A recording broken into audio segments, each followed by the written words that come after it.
একটা মাস আমি রহমত দেই, মাগফিরাত দেই, নাজাত দেই, এক একটা নেকিকে আমি 70 গুণ না শুধু হাজার লক্ষ কোটি গুণ নেকি বাড়ায়া দেই। এত কিছু দিয়ে আমি চেয়েছি যেন আমার বান্দা জান্নাতি হয়, মুত্তাকি হয়। তুমি বান্দা কদর করো।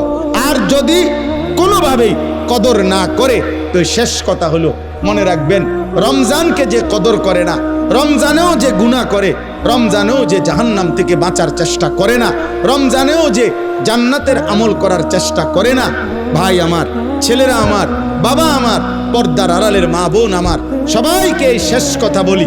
আল্লাহ রসুল বলছে, জিব্রাইল আইসা রমজানের শেষ দিন নবীজিকে আইসা বলে গেছে, ইয়া রসুল আল্লাহ, এত বড় রমজান পেল, ইফতার, সাহারি, তারাবি, এতেকাফ, শবে কদর, প্রতি ঘন্টা মিনিটে এত মাফ নেওয়ার সুযোগ থাকার পরেও যেই নাফরমান জাহান্নাম থেকে বাঁচার চেষ্টা করে নাই, গুনাহ থেকে আল্লাহর কাছে মাফ নেয় নাই, জান্নাতের জরুর আশা পূর্ণ করতে পারে নাই, আমল করতে পারে নাই, খোদার কসম নবীজি বলছে, জিব্রাইল আইসা বলছে, ইয়া রাসূলুল্লাহ, এমন নাফরমানের উপরে আল্লাহর লানত, আল্লাহর লানত, লানত, লানত।